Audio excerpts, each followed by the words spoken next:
Hey everybody, it's Lon.TV. Welcome back to our coverage of CES 2022. Just as a reminder, I am not at CES 2022 this year because I got a COVID infection right before I was about to leave. I am feeling a lot better today. If you've been watching the last couple of days, you can hear my voice getting progressively better as we've been going along here. But producer Jake is at CES, and he's joining us once again from an undisclosed location at the Venetian in Vegas. Hey Jake, how you doing? Doing well, yeah. Hanging out here at the press center, and it's a beautiful day out here in Vegas. But we're inside at the Venetian, getting ready to go check out and see what's on the floor. These press centers are great, aren't they? They feed you and give you Ethernet. What else do they get you over there? Oh, they treat us so well. We get breakfast, bagels. I got some yogurt, nice little snacks, some coffee to start the day. We get lunch, nice little spot to hang out, and they treat us very well here. So it's very nice to be a part of this. So you went on the Elon Musk boring tunnel, right? Yes, yeah, it was anything but boring. It's interesting they call it the boring tunnel because you go down this escalator and then there's about 8 or 10 rows of Teslas, both on each side. One's picking up and one's dropping off. So they had Model Ys and Model X's there. And you simply just go down, you don't pay anything. You tell them, hey, I'm going over to this location. And then they bring you in there, and then they give you a free ride. It's super cool. And it's underground in a tunnel, is that right? Yes, it's a one-way lane. It's just a single lane, and it looks like, they just drilled a tunnel basically underneath through the city, and you just hop in the car, they drive you there. They aren't supposed to go over 40 miles an hour, so it's not, it's safe and it's calm. It's not like you're cruising through it or anything like that. And the Tesla is not driving itself, though. There's actually somebody driving the Tesla. Is that right? Correct. Yeah, there's a driver that's in there, and he says he goes through about half a battery of a Tesla a day, he was saying. Oh, no kidding. So that charge goes all day for him. Yeah. They don't run out or anything. And, I asked them what happens. Like, hey, what happens if someone were to break down in here? And they said, oh, well, they have protocols and that sort of a thing. So I was thinking if one broke down, it would kind of backtrack it for everyone. But you got 4 people that can get out and push. Yeah, that's right. So, and this is only right now at the convention center, right? You can't go anywhere beyond that section, but I guess there's plans to make this, connect this to the rest of the strip, which would be really convenient. But right now it's just the convention center. So it's pretty limited, but they're going to expand it to about a total of 29 miles. Oh, wow. And it's going to connect to all of the major hotels. It's going to go to the airport. It's going to basically be a way to bring you around the city, kind of in a low-key way underground.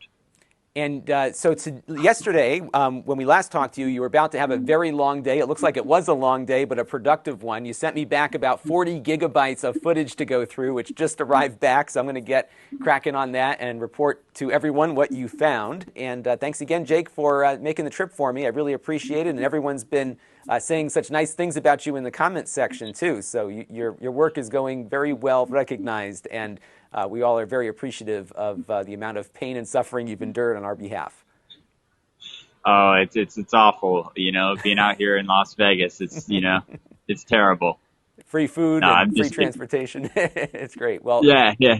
Have fun. Have a safe flight back, and we'll chat when you're back in Connecticut. Sounds great. We'll see you then. Thank you. All right, so let's get into it. We're going to take a look at everything Jake found over the last 2 days, beginning with Razer. And they had their new gaming laptops out for display. These are their Blade series. They have a new 14-inch laptop called the Blade 14. It has an AMD 6900HX. It's a brand new processor with up to a 3080 Ti mobile GPU. I just love these small form factor machines with a lot of horsepower. I got that 14-inch MacBook Pro. This is a nice Windows equivalent, I think, with a more powerful graphics processor on board. And then we also saw their 15 and 17-inch machines. Those are running with the 12th generation Intel processors, 12900Hs at the max, which are 14-core i9 processors. And all of these models have DDR5 RAM running at 4800 megahertz. And they also had a product perfect for our current dystopian times. This is the Zephyr Pro mask. I guess this is an upgrade over a mask that they introduced earlier this year. This does active air filtration, but this new version has voice amplification. So I guess you can sound like Darth Vader when you're walking around when you want to talk to people inside of your high-tech mask there. I'm not sure what happens when the battery dies, but you'll probably want to keep that battery charged to keep the air flowing through your mask. Also was a concept product. There were two things they had there. One was a haptic chair that links up with games and movies that are compatible. I guess it'll give you certain sensations depending on what's going on in those movies or games. And the chair was seated next to Project Sophia, which is what they say is a fully modular PC desk. In fact, the desk is the PC. So the motherboard is in the middle of it, and then you've got all of these controls that surround it for monitoring the PC and potentially controlling the PC as well. Then, of course, you have your physical keyboard and monitor. The chair and the desk are not yet for sale. It's a concept product, but they always bring out some neat stuff at these shows, and it's fun to see what they're thinking about. And it looks like the trend of mini arcades will continue into 2022. We saw 2 examples on the floor this year. Usually we see more. The first one here is from 21C Digital. These are 3/4-inch scale Gottlieb digital pinball machines. They have 12 different Gottlieb pinball games that you can pick when you boot it up.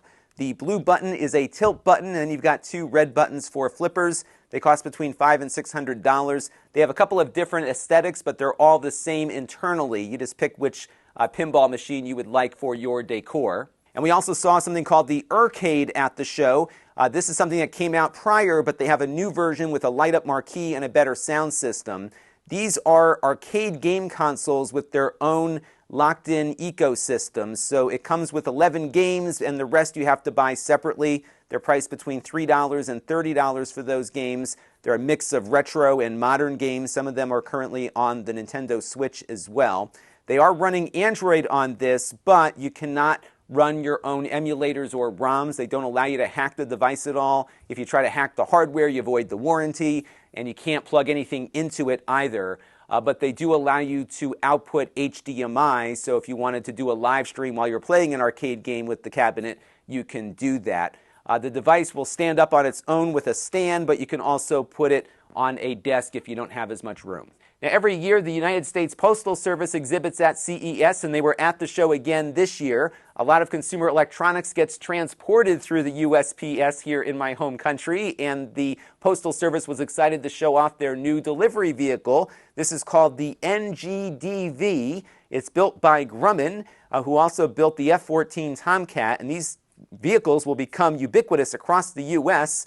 Very soon as they start rolling them out. It looks rather odd, but the Postal Service had very specific things that they wanted this vehicle to accomplish. As you can see, it's definitely geared towards package delivery, which has become a big part of what the Postal Service does, and they wanted to give their drivers the ability to stand up inside the back of the mail truck while also keeping it low to the ground so they can reach mailboxes as they are delivering. So you're going to see one of these in your neighborhood very soon, and it was fun to see it in the flesh at the CES show. Now, Jake also stopped by the TCL booth this year, and they had a lot of neat stuff there. The first thing that caught my eye was the NXTWEAR Air. These are lightweight 1080p display glasses. They have dual micro OLED displays. It makes it look like there's a 140-inch screen about 4 meters away. They only weigh about 75 grams with their standard lens.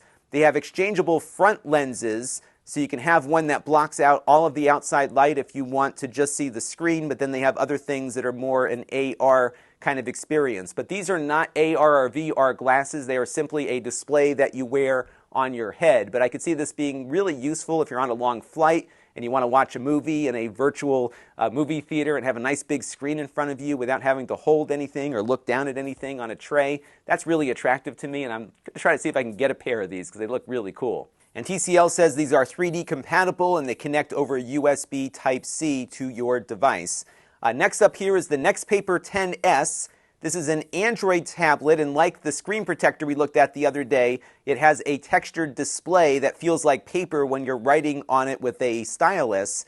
But in addition to that, the stylus will also recognize text as you're writing it on paper, so you don't even need to write on the screen. You can write on a piece of paper and have those digital notes recorded on the tablet. They also have something called the regular NxtPaper, which is a tablet running with an e-ink display, but it can play video, they say, and that might be something we may want to get in and take a look at. And they also had a couple of tablets for kids called the TKEE Mini, the TKEE Mid, and the TKEE Max. Now these are running Android, but they are running a custom version of it, which is a closed, kid-friendly ecosystem. It will also remind the kids about their posture, and parents can control how long the kids use them for as well. Now, the circuit board you're looking at here is called the SOM304 from a company called ICOP. It is essentially a DOS PC, a 90s era DOS PC, on a single little board. And these are typically used in industrial applications for controlling machinery. A lot of machines rely on old 90s DOS PCs to operate. And as those PCs die, people get these things and reintegrate them without having to rebuild the machine that they're trying to operate. And it was fun because when Jake stopped by, the guy said, yeah, we've been doing all this industrial stuff for years, but now the retro gamers have kind of discovered us, and this SOM304 is being used for something called the WeSee project that was recently covered on LGR. And what that is a little board that you solder this 304 onto, and you've got yourself a tiny little DOS computer that can run Windows 98 and a lot of other games that would typically run on a 486 PC, complete with audio. Really neat stuff. Check out the LGR video, which I've linked to in the description here, but it's often fun to find an industrial company that says, hey, look at that, people are using our stuff for something a little bit more fun than work, and it was cool to see the company recognize that. Now, this next one is called the Meters Headphones. This is from a company called Ashdown Engineering. This company makes bass, acoustic, and electric guitar amps. Apparently, they're very well known in that space, and these headphones are another part of their repertoire. And these are audiophile headphones that have a built-in VU meter on the side of them. Now, you can't actually see the meter while you have the headphones on your head, but it's kind of their unique branding. They just rolled out a new gamer headset that has an integrated microphone on board and also has that VU meter on the side. Now, they also have an active noise canceling version of these headphones, and apparently on that one, the VU meter will indicate the noise of your surroundings when that active mode is on. Now, Samsung was showing off a new curved gaming display. This is their 55-inch ARC, and it's a 4K display with a built-in soundbar. One of the neat things you can do with it, though, is pivot it vertically, and it will give you a 3-up view with 3 1080p feeds on it. So you can have your game on the bottom, you can see the people you're chatting with perhaps on the window above it, and then something else in the third position. And the pedestal that it comes with allows you to rotate the screen from the horizontal to the vertical. Pretty neat idea for gamers. Now, if you have trouble getting to sleep at night, this next product might be worth taking a look at. These are the Kokoon Night Buds, and they are a very thin in-ear earbud designed to be worn the entire night. So if you are a side sleeper, you're not going to feel that pressure on your ear. Now, it's got a sensor on board to determine when you fall asleep, and when you do, it will pause audio, and you can configure it to transition to white noise or something to help keep you in that state of deep sleep. And they also have an app that has some cognitive behavioral activities for people who are suffering from insomnia to help train your brain to shut off at night so you can get a good night's sleep. Now, every year we see a phone with a physical keyboard on board, and this year was no exception. Jake stumbled across the Astroslide here. This is the Astroslide 5G, which of course supports 5G. It's got a nice big keyboard that you can use to type with your thumbs or your fingers, I guess. It's got a 48 megapixel camera on the back. Now, it runs Android, but they do have a multi-boot Linux option in the works, so you can switch between Android and Linux. And that might be useful for people that are doing system administration to have a Linux-based device they can carry around with them. Now, when I was a kid, we used to get these little temporary tattoos out of the Cracker Jack boxes, and you would just put them on your skin, and they would stay for a day or two and then wash off. Well, here's a high-tech version called the Prinker. This allows you to print tattoos on your arms or legs or other pieces of your body, and after a couple of days, it will wash off. What they have you do first is spray the surface down. You run the thing over your arm, it prints out, and then you spray it again to keep it on. They said it'll stick around for a day or two, but if you scrub it really good, it'll come right off. Looks pretty neat if you're into that sort of thing. The bottom of it is pretty much an inkjet printer, but it's been adapted for skin use, I guess. I'm hoping that the chemicals they're using in the inks are safe for your skin, but if you're looking for a high-fidelity temporary tattoo, here you go. Now, I always run into Qnap at CES, and Jake stumbled across them on his last day at the show. They were showing off the new TS464T4, which is a Thunderbolt-based NAS device, but it can also work over 10 gig Ethernet.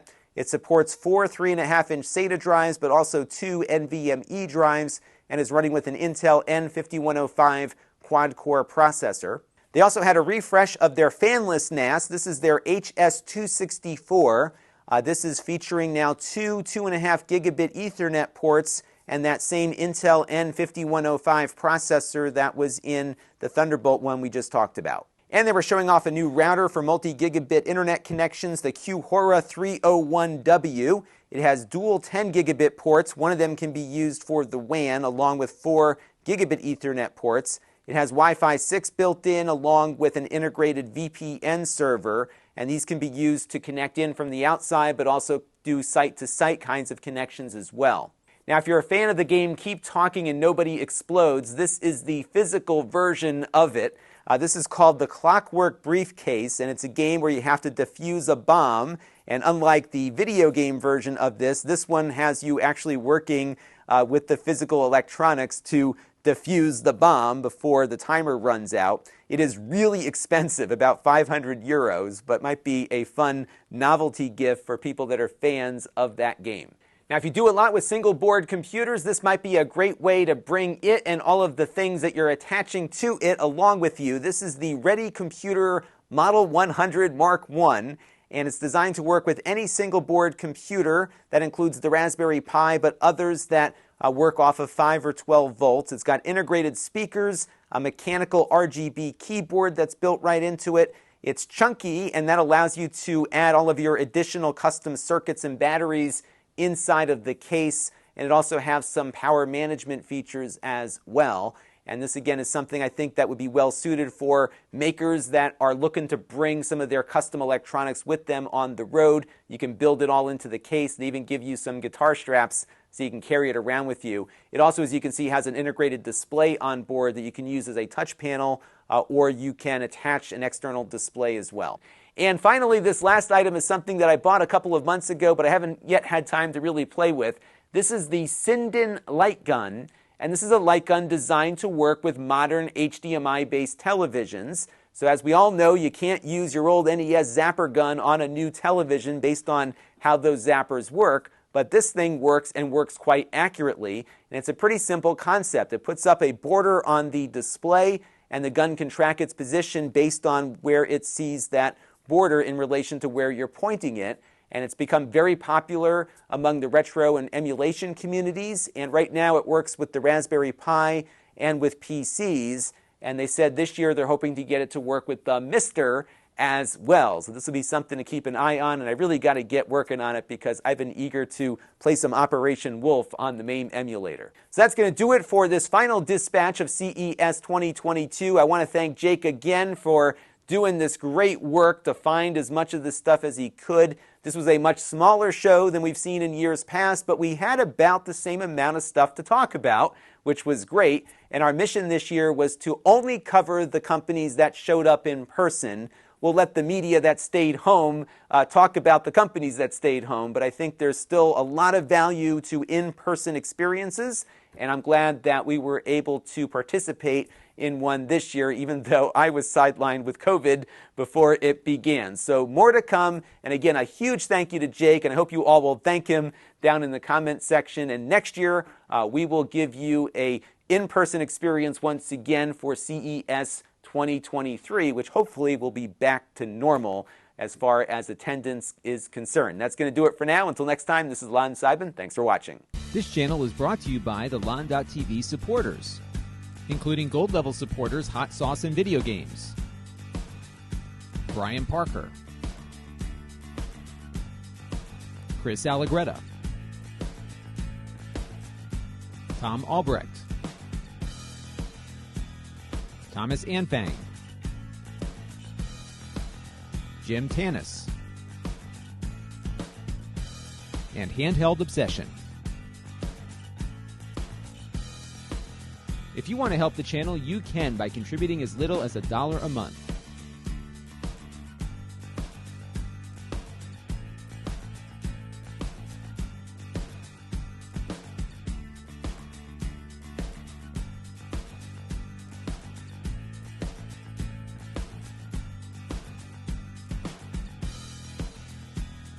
Head over to lon.tv/support to learn more.